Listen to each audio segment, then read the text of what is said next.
Hi guys, and welcome again to another episode in our series Clouds, a Lesson, a Blessing, and an Opportunity. And this series has been about regarding mental health in general, how to improve your mental health, perhaps tips and techniques that you can do that through, and what the very nature of these mental health conditions are: depression, anxiety, panic attacks, and so on. If you haven't seen the rest of the series, maybe have a look at uh, some of those episodes and see how you feel about that. Tonight, though, we are very much in my area, which is shamanism. And shamanism, basically, in and of itself, is the original spiritual practice, the original center of ancient societies. And they're all over the world. It's multicultural, and these techniques that were used within shamanism were used throughout the world. So there's a commonality between all those countries that used shamanic techniques and developed shamanic societies. And it was most countries in the world, and here in Ireland also. We have a thriving shamanic community here now at the moment, and it's a great wonder to me, and a great joy that's the case, that we are now beginning to re-embrace that shamanic understanding. But for this particular area, uh, perhaps health, or even more specifically mental health, this has always been the area of attention for the shaman or shamanic practitioner within the clan, within the tribe, or the family grouping. And the shaman fulfilled many roles. The first doctors were shaman, the first psychiatrists were shaman, the first priests were shaman, because that was the center. That was the center of society.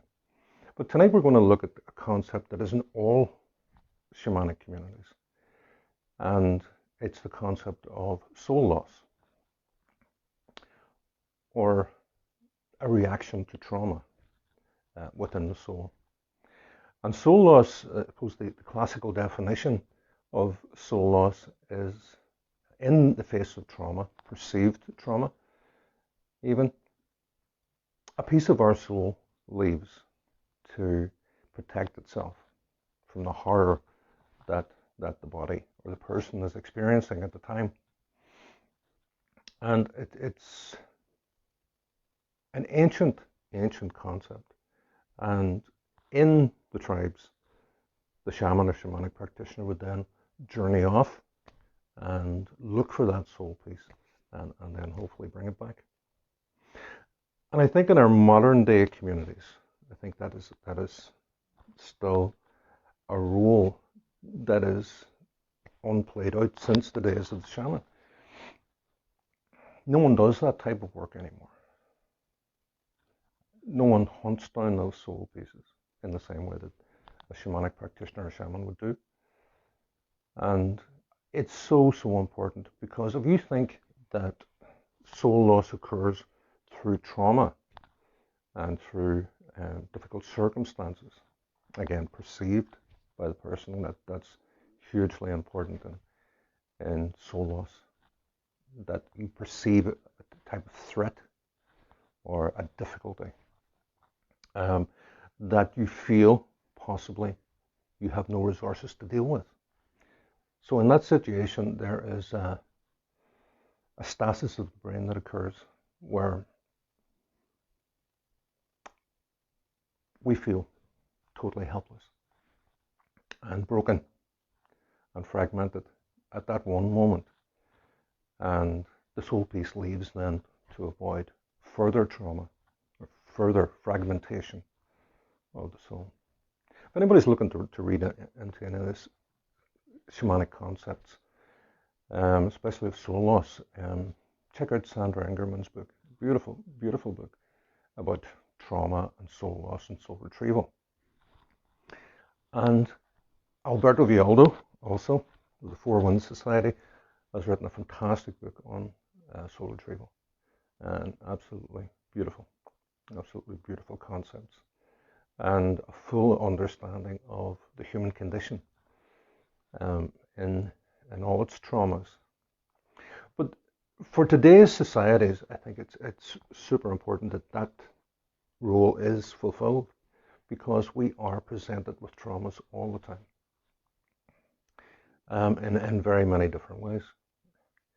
And in my personal experience, pardon me, I was a social worker for 10 years in child protection and saw many fragmented souls as a result of child sexual abuse and neglect and psychological and physical abuse. And it's quite obvious to the watcher, especially if you come from a shamanic background or having a shamanic understanding. You can see gaping holes in people. You can see the missing parts in people, in their psyche or their personality, or whatever way you want to put it. In shamanic terms, it would be the soul. And the shamanic practitioner, in a situation like that, being presented with someone coming, looking for a soul retrieval, is that they would journey off and connect with their guides, connect with their power animals for their own strength and focus, and identify the soul piece and then bring it back. And it is so important in our lives at this particular time, because I think we're living in a time of particular trauma, of particular assault on our senses, or assault on our psyche. And we need to know what to do with that. Or we walk around with pieces of our soul missing and zombified, which is quite a lot of the time an effect of soul loss. And there's a number of effects that are common. Number one would be a sense of disconnection from the self. And mainstream psychiatry and psychology would look at that concept, and it would be they would define it as disassociation from the body. And it's very similar to that. It's not quite that, but it's very, very similar in the fact that after a trauma, after a certain situation, we lose a sense of ourself, or we feel that there's a piece missing within us. Big blocks of memory usually are missing. That's another one. It's quite common with soul loss, illness, mental health conditions, which is why I wanted to bring it into this series, because that disassociation from the self can be the beginnings of chronic mental health conditions on down the line. And if action is not taken, if that soul piece isn't returned, then we will live our lives like that, progressively getting soulless. And in soul retrieval also, there seems to be patterns that play out within that. In that you may have an initial soul loss event, an initial trauma, and a soul piece leaves. But down the line, you may have a similar situation where a similar trauma is experienced, and you lose another piece, and then down and down and down the line of years. And that's another recognizable symptom of that, reoccurring trauma. And of course, we're talking about the energetic here. We're talking about the spiritual here. We're not talking about being in the company of someone who regularly attacks us or steals a piece of our soul. Which brings me to the other aspect of soul retrieval, the fact that soul pieces can be stolen, or at least taken away. Have you ever found yourself in a relationship where perhaps you deeply loved your partner, and that partner then went off? And going off, and that relationship ending, they took a piece of your soul away, and you'd never been the same following that relationship. What also can be quite complicated is soul loss as a result of grief or bereavement, and that spirit then would take a soul piece with them, your soul piece, and again, it leaves you with a gaping hole within your psyche, within your personality, within your energetic essence. And we need to be conscious of this. This is why anyone doing soul retrieval must be very, very careful in their approach to this. They must be extremely focused on the investigation of what's going on when someone arrives to them and wants a soul retrieval or feels that a soul retrieval is necessary. And of course, in shamanic terms, we journey off to our spirit guides, and the spirit guides advise us what to do in such a situation. And in this case, we are told we can do a soul retrieval or we can't do a soul retrieval. We're not given any reasons why, just can or can't. And perhaps it's all down to the person's energy. Perhaps it's not the right time for them. When that soul piece is brought back through shamanic soul retrieval, then that really is just the beginning of the job, and the fact that soul piece then has to be nurtured and has to be looked after and cared for. Inner child work with the likes of Carl Jung is very connected to these concepts of aftercare in soul retrieval. And many journeys I have done doing soul retrieval for the people after the fact have been around meeting their inner child, perhaps in a garden, forest, someplace like that, and building that relationship with that child again. And that child represents your soul piece, of course. And then nurturing that child over subsequent journeys, over subsequent months, perhaps, and bringing that child to adulthood at that point, or at least the age of the person who received the soul retrieval. And then caring and nurturing for that. A soul piece won't come back if the person isn't able to protect it. Look at it like that. That's the sort of concept of it. If you're not able to protect that element of your inner child, say for instance there's a domestic violence situation and you lost the soul piece through domestic violence, if you're still there with that partner, or if you're still allowing patterns to continue in domestic violence, then that soul piece won't come back. It won't embed, it won't integrate fully in, it'll leave again. And it's so much harder then to get that soul piece back. So that's kind of the approach to soul loss and soul retrieval. And there's so many examples in that. I mean, if you look at your own life, and obviously you've been through trauma, think of all those aspects of trauma. And all those things that you've experienced that cut you deep to the heart or to the soul, and how that then, following that event, how your life has played out. Humiliation is another one. A lot of us have experienced humiliation in the classroom, and being singled out and criticized and humiliated in that fashion. And in that situation, a soul piece can often leave to be brought back later, hopefully. So there's so many reasons why this can happen. And people are so diverse in and of themselves that there are many, many, many types of soul loss events. I was working with a lady at one time. I didn't know her. I was doing a soul retrieval for her and journeyed off. And the imagery that I was showing, you're never actually shown the full event that happens, thankfully. And I think that's to protect not only the shamanic practitioner, but the client as well. So you may be shown events that are symbolic to that situation. And I journeyed off for a lady, and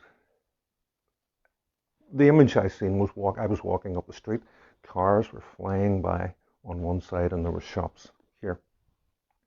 And one particular shop was a butcher shop, and there was a shop window full of dissected pieces of meat and blood everywhere, and horrific sort of circumstances.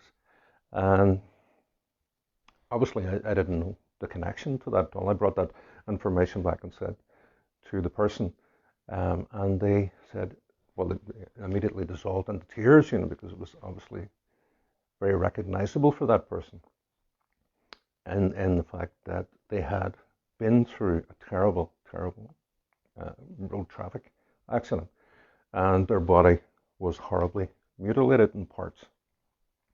And I had no awareness of that. Obviously, they were wearing clothes and so forth. But in that recognition for that person, then that soul piece began to return. And a lot of that concept, a lot of that soul loss wasn't about the actual car crash itself, but it was how the person related to themselves then and created further soul loss, again, the patterns.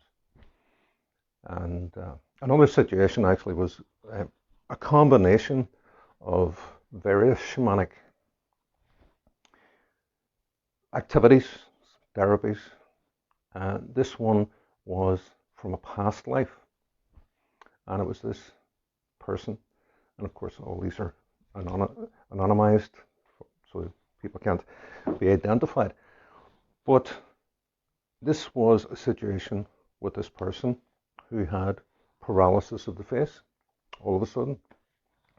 And I journeyed off, and I saw military people there, and two military people in particular, and they had lost their soul pieces. Not actually the person that I was doing the soul retrieval for, but it was these other two that had long since passed away, but their spirit was still connected to this individual. And we did the soul retrieval, and the two military people went on, passed over at that point, and disconnected from the person. And not immediately, after several weeks, the facial paralysis went, and the person has been, as far as I'm aware, the person has been fine ever since. And it was an amazing example of the interconnectedness of energy. And that's the shamanic thought, everything is interconnected. All time is happening at the one time. And we carry elements from past lives into this life when we incarnate. And that's very much the shamanic belief. So there are many, many examples of that, many, many examples of the interconnectedness of souls and soul loss through that. So it's quite interesting for that. So how do you know you've got soul loss? Again, huge blocks of memory gone. Finding it very, very difficult to remember soul loss events, or around the time of the soul loss event, and disassociation from the self, not feeling like you're fully in your body, not fully grounded. And of course, you won't be fully grounded if you have a piece of your soul missing. That's just not something that can happen. We can try our best to ground, but it's very, very, very, very difficult and almost impossible when you're missing soul pieces.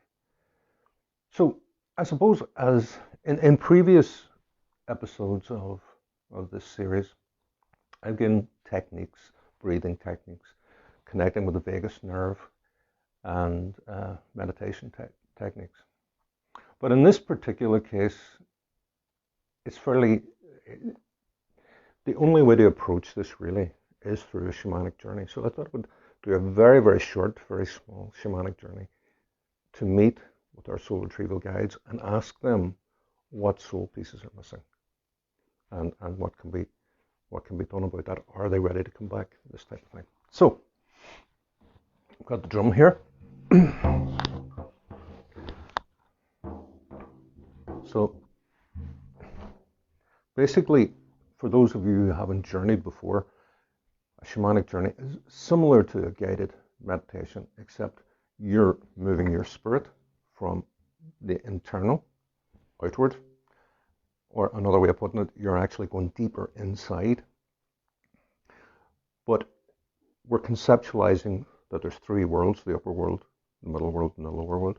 And usually it's the lower world that soul pieces are kept.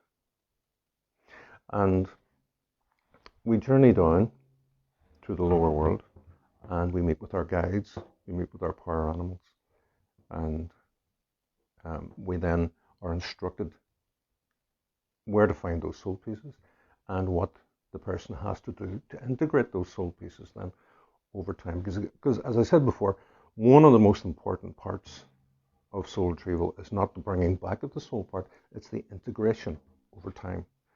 And that is hugely important. And so for this we're going to the lower world.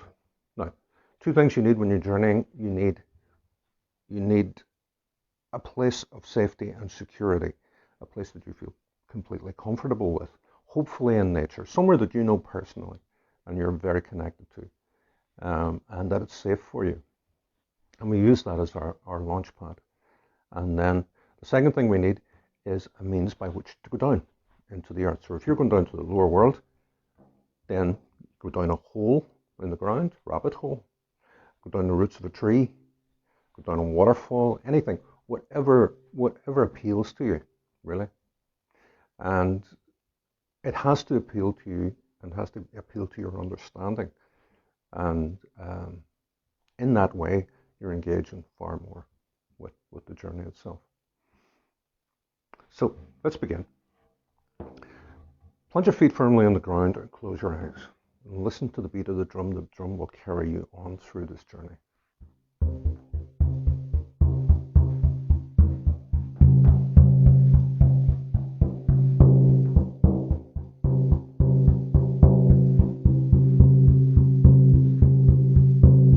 So visualize your place of safety and security.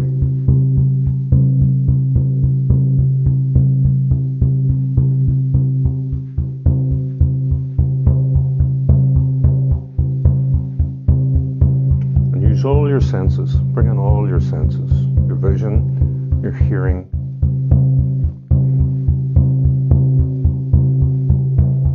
your sense of smell, sense of touch. Use all these aspects to feel your way around this visualization.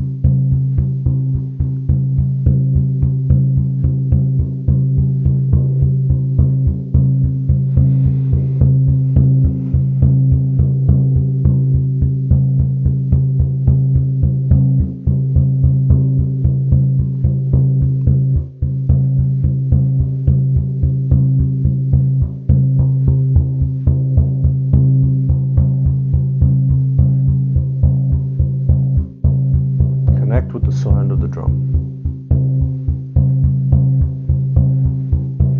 Allow yourself to go deep, deep, deep, deep, deep.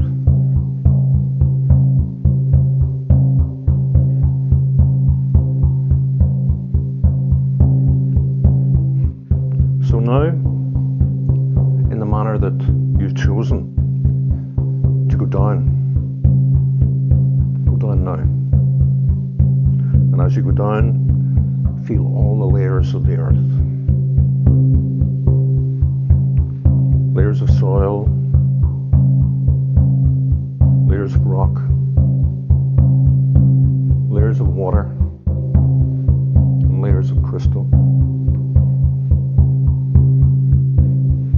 And eventually you'll find yourself in a small cave, dimly lit.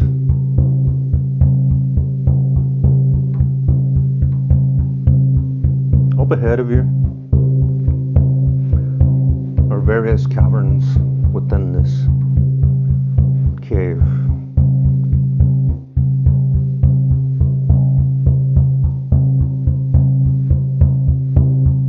And again, bring on all your senses. What sounds are there in this cave? What do you hear? What do you smell? What do you see? All around you. Have a good look around you.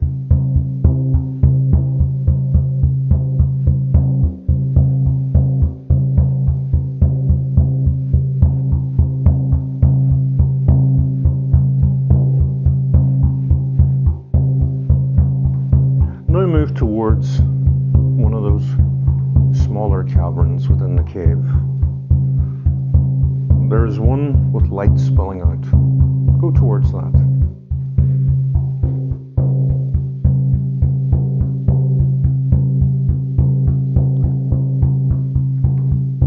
Feel your feet impacting upon the ground. What does that feel like? As you move across the cave, what does it smell like?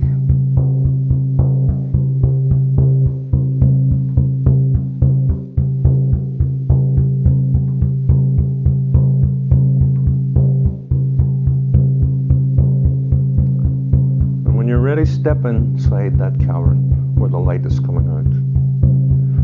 And as you step in,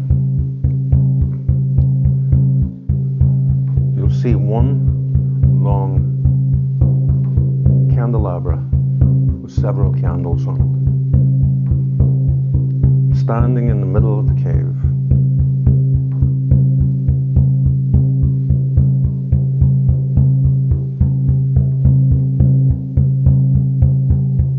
And over to your left-hand side, in semi-darkness, you see a figure.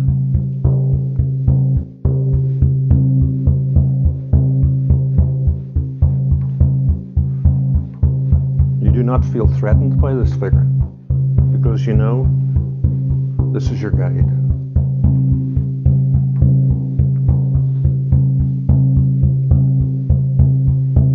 The guide that has been with you since childhood, protected you. So move towards that guide. Ask your guide's name.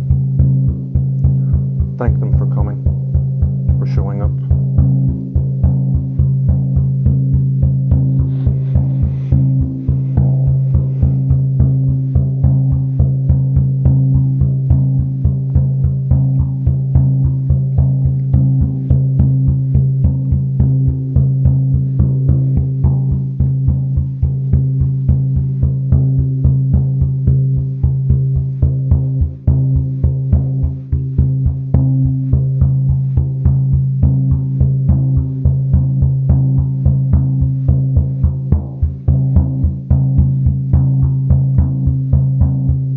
Ask your guide about any soul pieces that you may have lost in your life.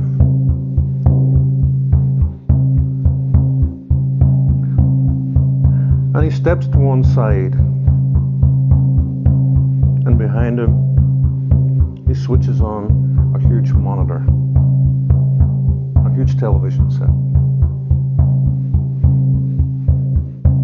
And the picture appears with many different symbols on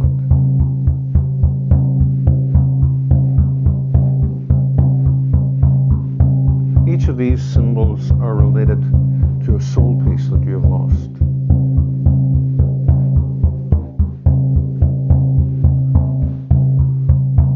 Try and commit all these symbols to memory.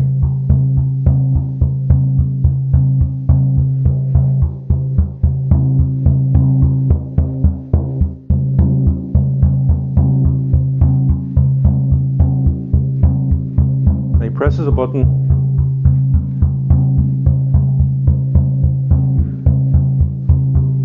and the screen is split into several images, again representative of those soul pieces.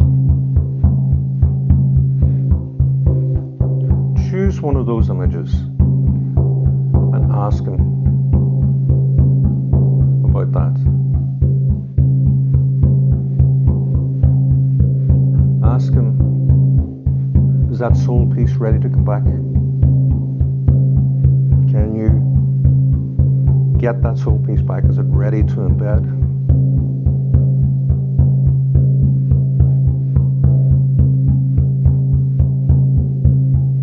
what must you do to get that soul peace back?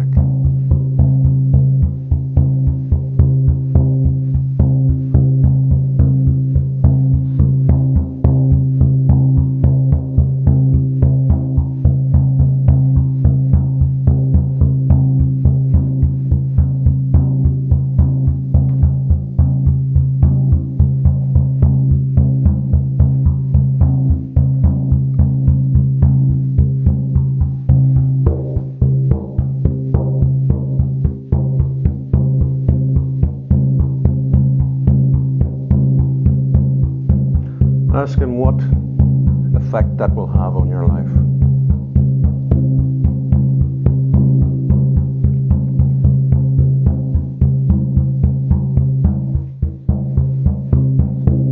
With any returning soul peace, there are always gifts that come with it. What is that going to bring into your life?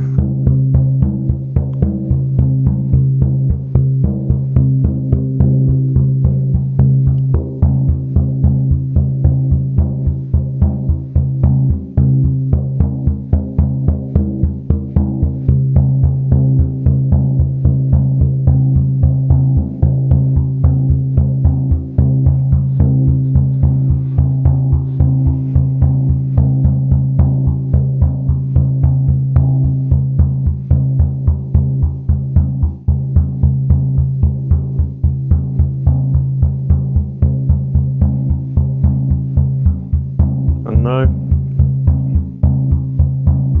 it's time to come back. So thank your guide for giving you this information.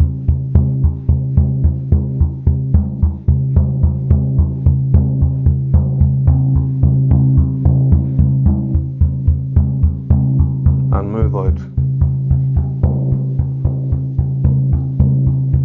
of this small cavern into the larger cave.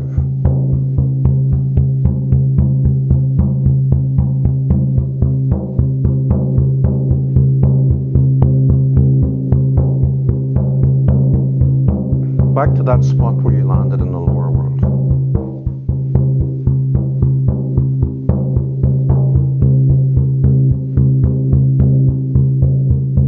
And in the same way that you came down, go back up again.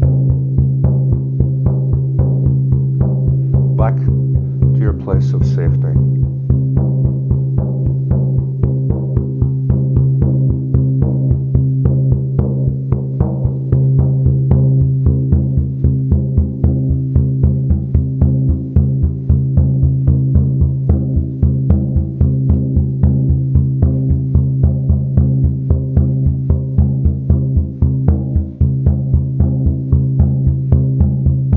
Stop for a moment and think about what you've just experienced. What were those soul pieces? What were those symbols?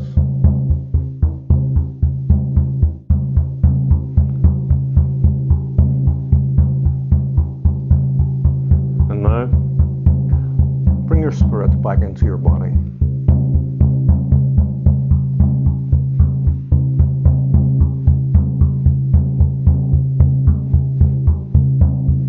Feel the heaviness of your body.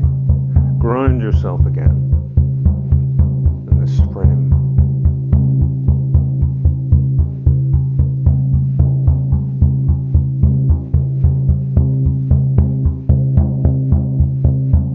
And when you're ready, and only when you're ready,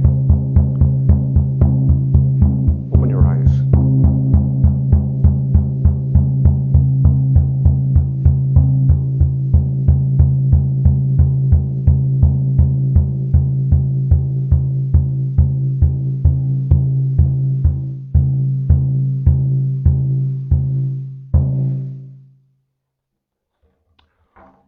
Okay guys, so what'd you get?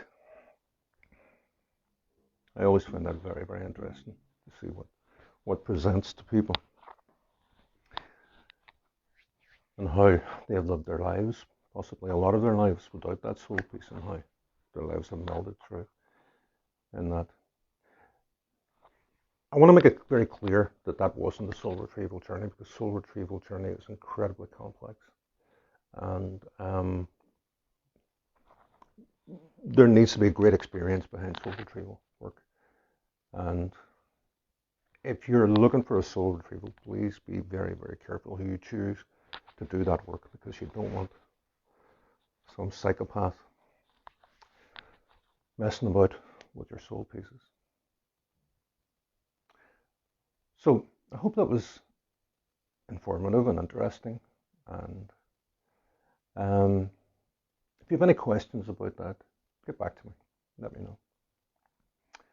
And if you want to share your experiences on here, absolutely. Or PM me, whichever. But again, like any mental health condition, any condition that impacts upon your mental health, speak about it. Speak about it. Connect with people. Connect with friends. Because this is so crucial for any mental health condition. So we're back, I think, next Sunday with another one of these clouds episodes, and the next one is about spiritual emergency, spiritual crisis. And I think, given the time that we're in, given the assault on our lives and our sovereignty and our senses and our psyche, there must be a lot of soul loss going on there, actually. But it does put into play, perhaps, the dark night of the soul, or a spiritual crisis, and an awakening, I think, is happening at the moment too. That's very profound for a lot of people. And I've spoken to a lot of people who are going through a spiritual crisis or spiritual emergency at this time. So I'm going to try and bring a wee bit of understanding to that, perhaps. And of course, what could possibly impact your mental health more than that. Okay, guys, so that's next Sunday. So hopefully you'll join us. And thanks for joining us tonight.